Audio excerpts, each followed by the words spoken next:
Very good morning to everyone. In our previous class, we were discussing the problems relating to the calculation of residential status. The problems are totally depend upon the conditions prescribed by the Income Tax Act. Two basic conditions and two additional conditions are there. And based upon the calculation, we are going to give the conclusion in the form of the resident and ordinary resident or not ordinary resident or non-resident. Let me discuss one more problem. Take a problem now. Problem number 7 in your book. Mr. Ravindra of Bangalore leaves India for the first time on 1st June 2015. Mr. Ravindra is then, he is leaving India like Bangalore for the first time on 1st June 2015. June in the sense 1/6/2015. To Germany to live with his eldest son. Okay. He come back to India on 1st July 2016 and after residing with his eldest son, he come back to India on 1st July 2016. 1st July 2016 in the sense 1/7/2016. And left to Japan on 1st May 2017 to live with his daughter. So he back to India on 1/7/2016 and once again he went to Japan on 1st May 2017. In between these two periods he was in India. ಅಂದರೆ 1/7/2016ಗೆ ಆತ ಭಾರತಕ್ಕೆ ವಾಪಸ್ ಬಂದರು. ನಂತರ ಅಲ್ಲಿಂದ 1/5/2007ವರೆಗೂ ಅವರು ಇಂಡಿಯಾದಲ್ಲಿ ಇದ್ದರು. 1/5/2017ಗೆ ಮತ್ತೆ ಅವರು ಜಪಾನಿಗೆ ಹೋಗಿದ್ದಾರೆ ಅಂತ ಹೇಳಿ ಇನ್ಫಾರ್ಮೇಷನ್ ಇದೆ. Full stop. ಅವರ ಡಾಟರ್ ಜೊತೆಗೆ ಇರಲು full stop. He return to India on 28th February 2020. ಮತ್ತೆ ಜಪಾನಿಗೆ ಹೋದಂತಹ ಮಿಸ್ಟರ್ ರವೀಂದ್ರ ವಾಪಸ್ ಬಂದಿದ್ದು ಯಾವಾಗಪ್ಪ ಅಂದರೆ 28th February 2020ಗೆ 28/2/2020ಕ್ಕೆ ಭಾರತಕ್ಕೆ ವಾಪಸ್ ಆಗಿದ್ದಾರೆ ಎನ್ನುವಂಥದ್ದು. Determine his residential status for the assessment year 2020 and 21. ಇವೆಲ್ಲ ಇನ್ಫಾರ್ಮೇಷನ್ಗಳನ್ನು ತೆಗೆದುಕೊಂಡು ಮಿಸ್ಟರ್ ರವೀಂದ್ರ ಅವರ ರೆಸಿಡೆನ್ಷಿಯಲ್ ಸ್ಟೇಟಸ್ ಏನು ಆಗುತ್ತೆ ಎಂಬುದನ್ನು ಕ್ಯಾಲ್ಕುಲೇಷನ್ ಮಾಡಬೇಕು. ಇಲ್ಲಿ ನಾವು ಆನ್ಸರಲ್ಲಿ ನಂಬರ್ ಆಫ್ ಡೇಸ್ ಕ್ಯಾಲ್ಕುಲೇಷನ್ ಅಂತ ಹೇಳಿ ಸ್ವಲ್ಪ ವರ್ಕಿಂಗ್ ನೋಟ್ ಮಾಡಿದ್ದೇವೆ. ಆ ವರ್ಕಿಂಗ್ ನೋಟಲ್ಲಿ ಭಾರತ ದೇಶದಲ್ಲಿ ಎಷ್ಟು ದಿನಗಳ ಕಾಲ ಇದ್ರು ಎಂಬುದನ್ನು ನೋಡ್ತಾ ಇದ್ದೀವಿ. ಭಾರತ ದೇಶವನ್ನು ಬಿಟ್ಟಿದ್ದು 1st June 2015ಗೆ ಮತ್ತೆ ಭಾರತಕ್ಕೆ ಬಂದದ್ದು 1st July 2016ಗೆ. ಅಂದರೆ 1/7/2016ಗೆ ಭಾರತಕ್ಕೆ ಬಂದಿದ್ದಾರೆ.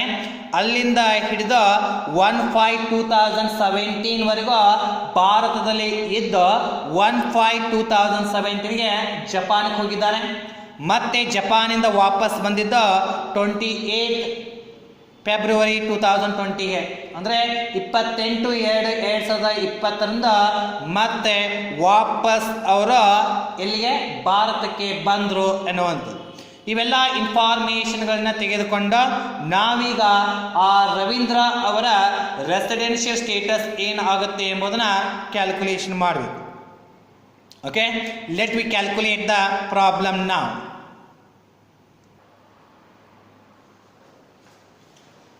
So this is the format to calculate the residential status. In this format, first we had written the title Mr. Ravindra calculation of residential status for the assessment year 2020 and 21. So first column is representing years, second one number of days calculation, and the third one remarks. Now we are calculating the residential status of Mr. Ravindra. What while calculating this residential status, we will calculate in accordance with the provisions which are prescribed under the IT Act 1961. Let me discuss one by one provisions here. First basic condition. ಮೊದಲ basic condition ಏನಿದೆ? He or she must be in India for 182 days or more in the relevant previous year. ಹಿಂದಿನ ವರ್ಷದಲ್ಲಿ ಅವ ಅಥವಾ ಅವಳು ಭಾರತ ದೇಶದಲ್ಲಿ 187 ದಿನ ಇರಬೇಕು ಅಂತ ಹೇಳಿ ಫಸ್ಟ್ ಬೇಸಿಕ್ ಕಂಡೀಷನ್ ಅದನ್ನ ನೋಡೋಣ. So relevant previous year assessment year ಹಿಂದಿನ ವರ್ಷ 2021 ಅಸೆಸ್ಮೆಂಟ್ ಇಯರ್ ಆದ್ರೆ ಅದರ ಪ್ರೀವಿಯಸ್ ಇಯರ್ ಏನಾಗುತ್ತೆ?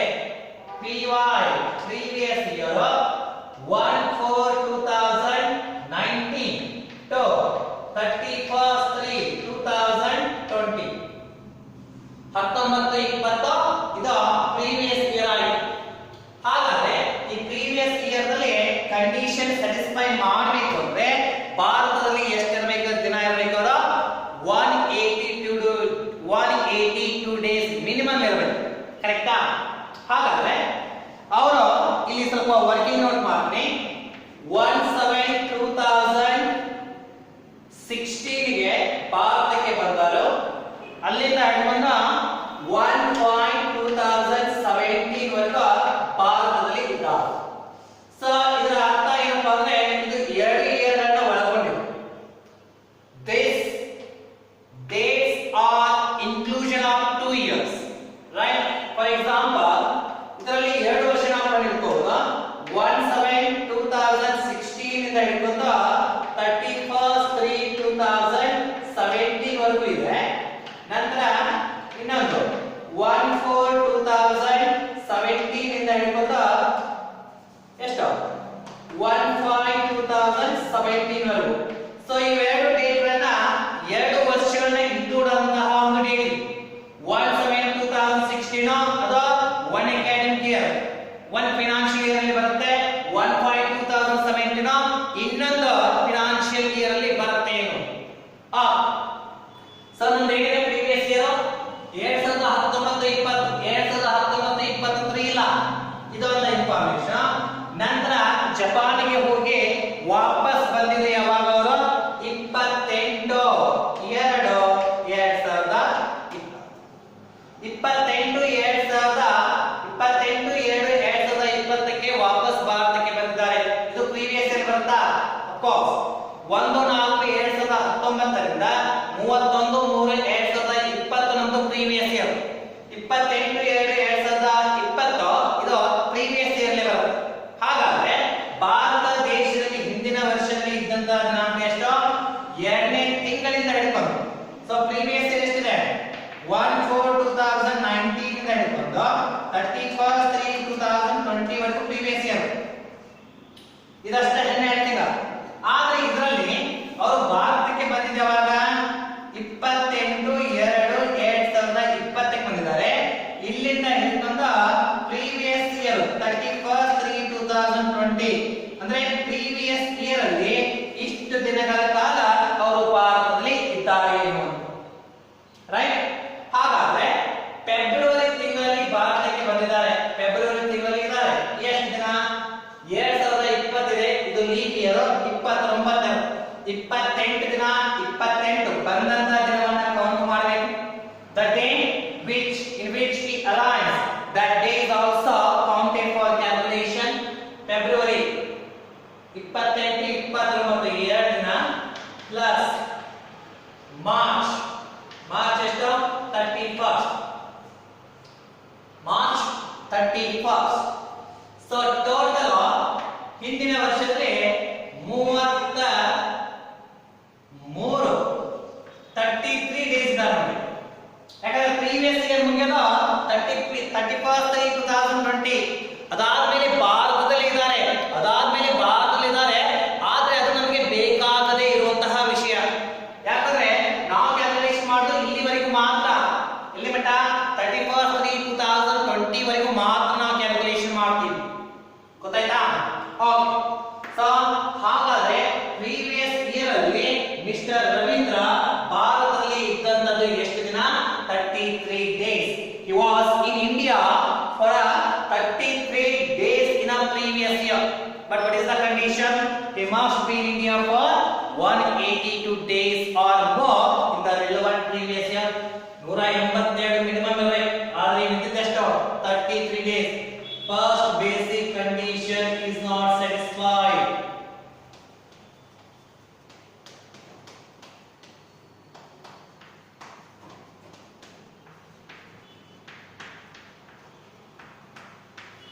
ಮೊದಲನೇ ಬೇಸಿಕ್ ಕಂಡೀಷನ್ ಸ್ಯಾಟಿಸ್ಫೈ ಆಗಲಿಲ್ಲ. Or let me check this second condition. What is second condition? Second basic condition. He must be in India for 60 days in the previous year and 365 days out of 4 preceding the previous year. ಹಿಂದಿನ ವರ್ಷದಲ್ಲಿ 60 ದಿನ ಇರಬೇಕು ಮತ್ತೆ ಹಿಂದಿನ ವರ್ಷವನ್ನು ಬಿಟ್ಟು ಅದರ ಕೆಳಗಡೆ ಬರ್ತಾ ಇರುವಂತ 4 ವರ್ಷಗಳಲ್ಲಿ 365 ದಿನ ಇರಬೇಕು ಅಂತ ರೂಲ್ಸ್. ಹಿಂದಿನ ವರ್ಷದಲ್ಲಿ ಈತ 60 ದಿನಾನೂ ಇಲ್ಲ, ಆತ 365 ದಿನ ಇದಾನೋ ಇದು ಅದನ್ನು ಕೌಂಟ್ ಮಾಡುವಂತ ಅವಶ್ಯಕತೆನೇ ಇಲ್ಲ. ಯಾಕಂದ್ರೆ ಆ ಸೆಕೆಂಡ್ ಬೇಸಿಕ್ ಕಂಡೀಷನ್ ಅಲ್ಲಿ 2 ಪಾರ್ಟ್ ಸ್ಯಾಟಿಸ್ಫೈ ಆಗಲೇಬೇಕು.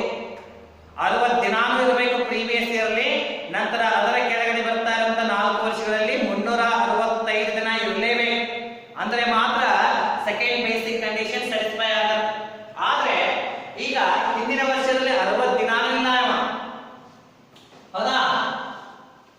4 years preceding the previous year. So ಈ previous year ಗೆ 60 ದಿನ ಇರಬೇಕು, 60 ದಿನ ಇಲ್ಲ. ಅದರ ಕೆಳಗಡೆ ಬರ್ತಾರಂತ 4 ವರ್ಷಗಳನ್ನ ಕ್ಯಾಲ್ಕುಲೇಷನ್ ಮಾಡುವಂತ ಅವಶ್ಯಕತೆ ಇಲ್ಲ. ಯಾಕಂದ್ರೆ ಸೆಕೆಂಡ್ ಬೇಸಿಕ್ ಕಂಡೀಷನ್ ಅರ್ಧ ಭಾಗ ಸ್ಯಾಟಿಸ್ಫೈ ಮಾಡಿಲ್ಲ ಅಂದ್ರೆ ಸೆಕೆಂಡ್ ಬೇಸಿಕ್ ಕಂಡೀಷನ್ ಸ್ಯಾಟಿಸ್ಫೈ ಮಾಡಿಲ್ಲ ಅಂತಾನೆ ಅರ್ಥ, right? So we can straight away come to the conclusion second basic condition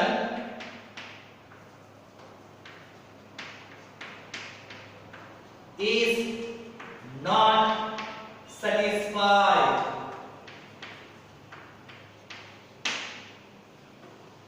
Second basic condition is not satisfied. Second basic condition satisfy ಆಗಲಿ. So ಇದರ ಆಧಾರದ ಮೇಲೆ ಇವನ ಸ್ಟೇಟಸ್ ಏನಾಗುತ್ತೆ ಅಂತ ನಾವು ಕಂಡುಹಿಡಿಯಬಹುದು. ಯಾಕಂದ್ರೆ if a person want to be resident and ordinary resident or not ordinary resident, he must satisfy any one of the basic conditions. ಹೌದಾ? ಅಂದ್ರೆ ಒಬ್ಬ ವ್ಯಕ್ತಿ ರೆಸಿಡೆಂಟ್ ಅಥವಾ ಆರ್ಡಿನರಿ ರೆಸಿಡೆಂಟ್ ಅಥವಾ ನಾಟ್ ಆರ್ಡಿನರಿ ರೆಸಿಡೆಂಟ್ ಆಗಬೇಕು ಅಂದ್ರೆ 2 ಬೇಸಿಕ್ ಕಂಡೀಷನ್ ಗಳ ಪೈಕಿ 1 basic condition satisfy any condition ಮಾಡಲೇಬೇಕು. ಅಂದ್ರೆ ಮಾತ್ರ ಆತ resident or ordinary resident and not ordinary resident ಆಗಲಿಕ್ಕೆ ಸಾಧ್ಯ. ಆದ್ರೆ ಈ ಕೇಸಲ್ಲಿ 2 ಬೇಸಿಕ್ ಕಂಡೀಷನ್ ಸ್ಯಾಟಿಸ್ಫೈ ಆಗಿಲ್ಲ ಅಂದ್ರೆ ಆಟೋಮೆಟಿಕಲಿ ಈತನ ಸ್ಟೇಟಸ್ ಏನಾಗಿರುತ್ತೆ? ನಾಟ್ ರೆಸಿಡೆಂಟ್ ಆಗಿರುತ್ತೆ. ಓಕೆ, ನಾ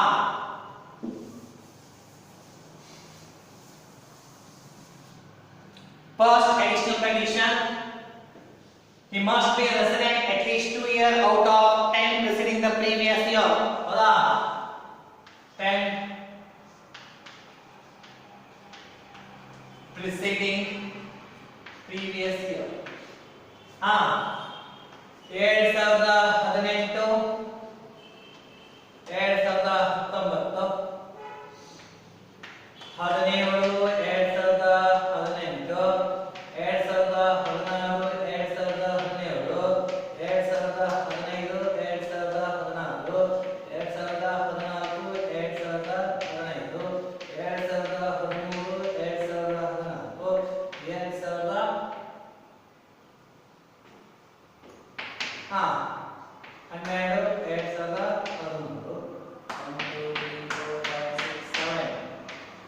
Right. 2011 to 2012, 2010 to 2011, 1, 2, 3, 4, 5, 6, 7, 8, 9, 2009 to 2010. So if you say these 3 These are 10 preceding the previous year. Out of these 10 preceding previous year, he must be resident at least 2 years. ಈ 10 ವರ್ಷಗಳಲ್ಲಿ ಆತ 2 ವರ್ಷ ಆದರೂ ಭಾರತದಲ್ಲಿ ಇರಬೇಕು. ಆತ ಭಾರತದಲ್ಲಿ ಇದ್ದದ್ದೇ ಯಾವಾಗ? 16, 17, 17, 18, 20. ಆದ್ರೆ ಎಲ್ಲಿ ಕೂಡ ಕಂಟಿನ್ಯೂಸ್ ಆಗಿ ಇಲ್ಲ. ಕರೆಕ್ಟಾ? ಫಾರ್ ಎಕ್ಸಾಂಪಲ್ ಬಂದಿದೆ ಯಾವಾಗ ಆತ 1/7/2016 ಗೆ ಭಾರತಕ್ಕೆ ಬಂದು ಭಾರತವನ್ನು ಬಿಟ್ಟಿದೆ ಯಾವಾಗ? 1/5/2017. ಹೌದಾ? ಇಲ್ಲಿ ನೋಡ್ರಿ, ಎಲ್ಲಿ ಪೂರ್ತಿಯಾಗಿ ಭಾರತದಲ್ಲಿ ಇಲ್ಲವೇ ಇಲ್ಲ. ರೈಟ್, ಇದರಲ್ಲಿ 1/7/2016 to 31/3/2017 ಮಟ್ಟ ಬರುತ್ತೆ. ಆದ್ರೆ ಕಂಪ್ಲೀಟ್ ಆಗಿ 1 ಇಯರ್ ಇಲ್ಲ. ಇದರಲ್ಲಿ ಮತ್ತೊಂದು ಇಯರ್ ಬರುತ್ತೆ 1/4/2017 ಇಂದ ಹಿಡ್ಕೊಂಡು 1/5/2017 ವರೆಗೂ ಇದಾನೆ. ಇದನ್ನು ಕೂಡ ಆತ ಇಲ್ಲಿ ಕಂಟಿನ್ಯೂಸ್ ಆಗಿಲ್ಲ. ಇದನ್ನ ಬಿಟ್ರೆ ಮತ್ತೆ ಇನ್ನೊಂದು ಏನಿದಾನೆ ಅವ 28/2/2020 ಇಲ್ಲಿ ಕಂಪ್ಲೀಟ್ ಆಗಿ 2 ಇಯರ್ ಇಲ್ಲ. ಅಂದ್ರೆ ಈ ಪ್ರೀವಿಯಸ್ ಇಯರ್ ಅನ್ನ ಬಿಟ್ಟು ಅದರ ಕೆಳಗಡೆ ಬರ್ತಾ ಇರುವಂತಹ 10 ವರ್ಷಗಳನ್ನ ನೋಡಿದಾಗ ಆ 10 ವರ್ಷಗಳಲ್ಲಿ ಕಂಪ್ಲೀಟ್ ಆಗಿ 2 ವರ್ಷ ಎಲ್ಲಿಯೂ ಆತ ಇಲ್ಲ. ಹೀಗಾಗಿ ನಾವೇನ್ ಬರೀಬಹುದು? ಫಸ್ಟ್ ಅಡಿಷನಲ್ ಕಂಡೀಷನ್ ಏನು? is not satisfied ಮಾಡಿಲ್ಲ. Okay, first additional condition is not satisfied. Then second additional condition ನೋಡ್ತೇವೆ. ಏನ್ second additional condition? Out of 7 preceding the previous year, he must be in India for 730 days. 730 730 ದಿನಗಳ ಕಾಲ ಭಾರತದಲ್ಲಿ ಇರಬೇಕು ಅಂತ ಇದೆ. Out of 7 preceding the previous year. So ಇಲ್ಲಿ next 7 years preceding the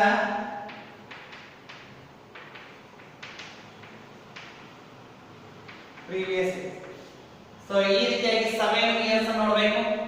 okay, so ಇದನ್ನೇ ಮತ್ತೆ ರಬ್ ಮಾಡಿಕೋ. ಸೊ ಇಲ್ಲಿ ರಬ್ ಮಾಡಕ್ ಹೋಗ್ಬೇಡ್ರಿ. ಹೌದಾ? ಇಲ್ಲಿ ಸ್ಪೇಸ್ ಕನ್ಸ್ಯೂಮ್ಷನ್ ಆಗೋದಿಲ್ಲ ಅಂತ ಹೇಳಿ ನಾನು ಅದನ್ನೇ ಚೇಂಜಸ್ ಮಾಡ್ತಾ ಇದ್ದೇನೆ. ಇದೇ ಸಪರೇಟ್ ಮತ್ತೆ ಇದೇ separate. Okay, 7 preceding the previous year. 7 years preceding the previous year.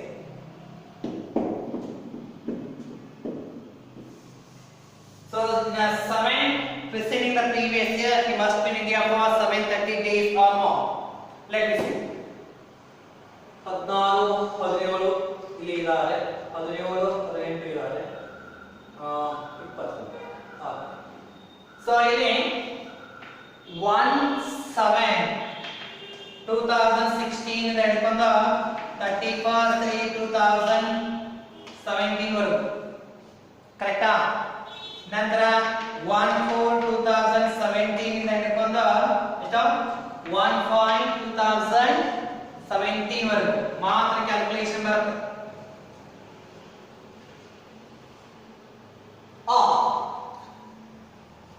One more thing here.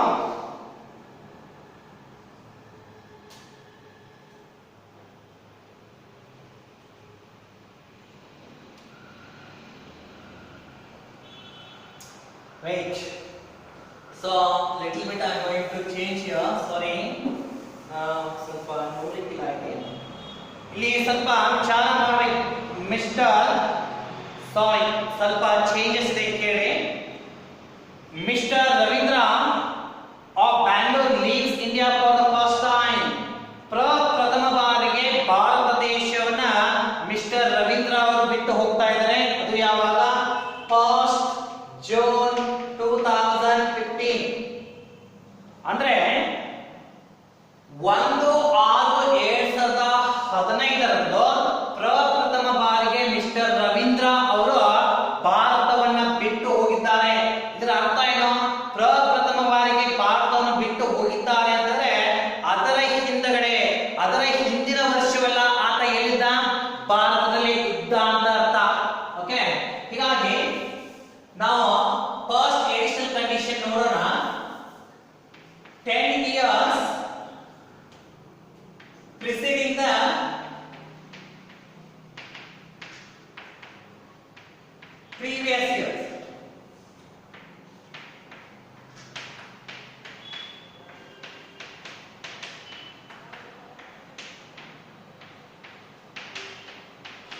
Okay, so ಈ ಒಂದಷ್ಟು ಇವೆಗಳನ್ನು ನೋಡಿದಾಗ ಆಗ ಏನಿದೆ first additional condition out of 10 preceding the previous year he must be resident at least 2 years. ಹಿಂದಿನ ವರ್ಷವನ್ನು ಬಿಟ್ಟು ಅದರ ಹಿಂದೆಗಡೆ ಬರ್ತಾ ಇರುವಂತಹ 10 ವರ್ಷಗಳಲ್ಲಿ ಆತ ಭಾರತದಲ್ಲಿ 2 ವರ್ಷಗಳ ಕಾಲ ಇರಬೇಕು.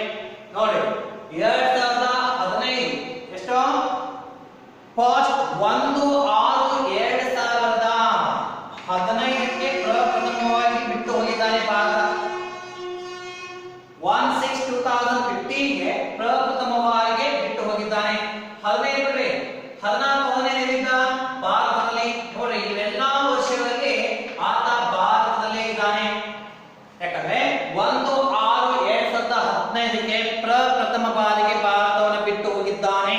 ಅಂದ್ರೆ ಇದರ 14, 15, 13, 14, 12, 13, 11, 12, 20, 10, 11, 9, 10 ಇವೆಲ್ಲ 365 days 365 ಇವೆಲ್ಲ ಏನಂತಾದ್ರೆ ಆತ ಭಾರತದಲ್ಲೇ ಇದ್ದಾನೆ. ಸೊ ಸ್ವಲ್ಪ ಇನ್ಫಾರ್ಮೇಶನ್ ಪ್ರಾಬ್ಲಮ್ ಅಲ್ಲಿ ನೋಡ್ರಿಕ್ಕಿಲ್ಲ, ಅದಕ್ಕೆ ಇದಾಗಿತ್ತು. ಸೊ ಸಾರಿ, ಅದಕ್ಕೆ ಈಗ ಚೇಂಜ್ ಆಗುತ್ತೆ. ನೋಡ್ರಿ ಭಾರತ ದೇಶದಲ್ಲಿ ಅಟ್ಲೀಸ್ಟ್ 2 ವರ್ಷ ಇರಬೇಕು, ಆದ್ರೆ 2 ವರ್ಷಕ್ಕಿಂತ ಜಾಸ್ತಿ ನಾನು ಪ್ರೀವಿಯಸ್ ಅಲ್ಲಿ ಬಿಟ್ಟು ಅದರ 10 ಹಿಂದೆ ಬರ್ತಾ ಇರುವಂತಹ 10 ವರ್ಷಗಳಲ್ಲಿ ಅಟ್ಲೀಸ್ಟ್ 2 ಇಯರ್ ಇರಬೇಕು, ಆದ್ರೆ ಆತ 6 years ಇರ್ತಾನೆ. ಹೌದಾ? ಅದಕ್ಕೆ first additional condition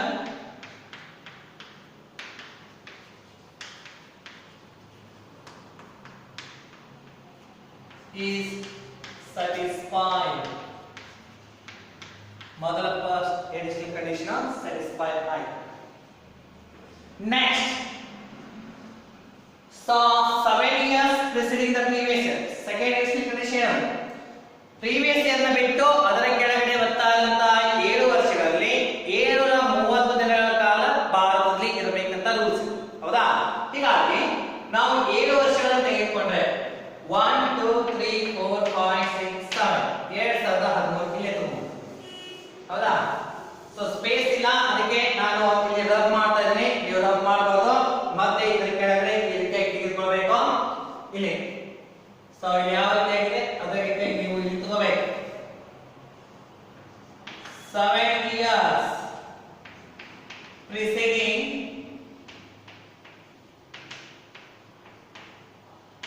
the previous year. So ಎಷ್ಟಿರಬೇಕು? 730 ಜಾಸ್ತಿ ಇದಾರೆ. ಕರೆಕ್ಟಾ? ಸೊ ಏನು second additional condition is also satisfied. Second additional condition is satisfied. Second additional condition ಕೂಡ satisfy ಆಗುತ್ತೆ. ಸೊ ಈ ರೀತಿಯಾಗಿ ಹಂತವಾಗಿ ಪ್ರಾಬ್ಲಮ್ ಮಾಡಬೇಕು. Basic condition first, second, third ಮಾಡಬೇಕು. ಮಾಡಿ ನಂತರ ಕೆಳಗಡೆ ಈ 7 years ಬರ್ಕೊಂಡು ಮತ್ತೆ ಈ ರೀತಿಯಾಗಿ ಬಂದು ಆ ಸೆಕೆಂಡ್ ಅಡಿಷನಲ್ ಕಂಡೀಷನ್ ಕೂಡ satisfied. So this is what the problem. ಈ ಪ್ರಾಬ್ಲಮ್ ಅಲ್ಲಿ mister Ravindra 2 basic condition satisfy ಮಾಡಿಲ್ಲ, 2 ಅಡಿಷನಲ್ ಕಂಡೀಷನ್ ಅನ್ನು ಸ್ಯಾಟಿಸ್ಫೈ ಮಾಡಿದ್ದಾರೆ. ಸೊ ಯಾವ ವ್ಯಕ್ತಿ ಬೇಸಿಕ್ ಕಂಡೀಷನ್ ಗಳನ್ನೇ ಸ್ಯಾಟಿಸ್ಫೈ ಮಾಡುವುದಿಲ್ಲ ಆತನ ರೆಸಿಡೆನ್ಷಿಯಲ್ ಸ್ಟೇಟಸ್ ನಾನ್ ರೆಸಿಡೆಂಟ್ ಆಗಿರುತ್ತೆ. So conclusion, mister Ravindra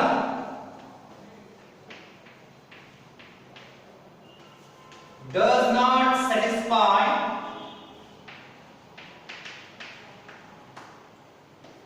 both basic conditions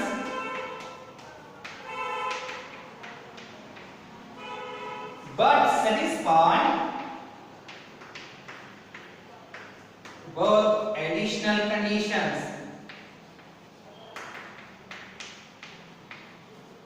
Both additional conditions. Hence, his residential status